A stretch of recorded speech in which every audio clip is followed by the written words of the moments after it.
pinagkalooban ng kapahayagan tungkol sa aming bautismo at papaano kami tumanggap ng panibagong kalagayan ng bautismo sa Espiritu at sa Panginoon. At dahil dito, ang laman ng puso namin ay makasama ka palagi, Panginoong Hesus. Ang buhay namin ay palagi tumatawag sa iyo, nangahawakan sa iyong mga pangako at ginaganap ang iyong kalooban. At narito ang iyong anak. Nataglay, O Diyos, ang kanilang pagtatapat sa iyo, kanilang pananampalataya, kanilang pagtitiwala na ikaw na kanilang Panginoon ang magbibigay ng katugunan sa lahat ng kanilang pangangailangan. Pangangailangan pinansyal, materyal, pangangailangan para sa relasyon ng buhay, pangangailangan na nauukol sa kanilang mga hanap buhay, at kung papaano ikaw, O Diyos, ay mag-ahari, at kung papaano ang kanilang buhay ay magagamit. Narito sila, Panginoon, iyong pakinggan. Ano man ang laman ng kanilang mga puso, ano man ang laman ng kanilang mga isip. Batin mo ito bago man sila lumapit. At narito, O Diyos, ang aking panalangin na sila iyong tutugunin at sila iyong pananahanan. Ibuin mo ang mga may sakit, pagalingin mo sila. Pagpalangin mo, Diyos, mga dumating sa kaarawan. Bigyan ng tagumpay ang pagsasama ng mga nagdiriwang na anibersaryo ng kasal. At anuman, O Diyos, ang mga bagay na nilalakot para sa amin, ang dalangin po namin, huwag mo po kami iwan, huwag po kami babayan. Pinagtatagawin namin sa iyo isang linggo ng paggawa, pagtatrabaho. Ingatan ang bawat isa, ilayo sa lumang kapahawa. At tulungan kami, Panginoon, makasunod sa iyong kalooban at sa iyong kalooban. Gamitin mo ang iglesia dito, patuloy na kasampapanin upang maraming kaluluwa ang mailapit sa iyong Panginoon Hesus na sila'y tumanggap ng pagkakilala bilang anak mo. Dahil ang lahat ng ito dalangin namin at tinig sa matamis sa pangalan ni Jesus. Amen. Amen. Tumayo po tayong lahat, mga kapatid.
Sa walang hanggan.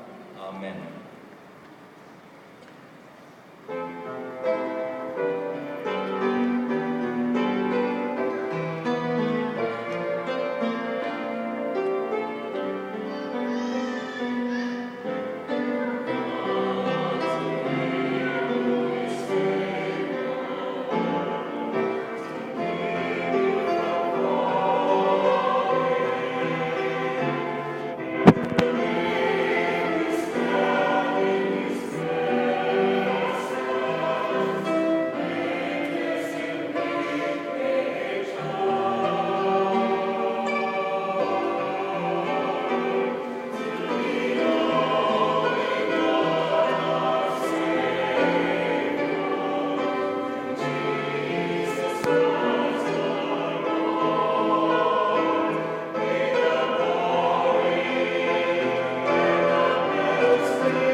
Hallelujah.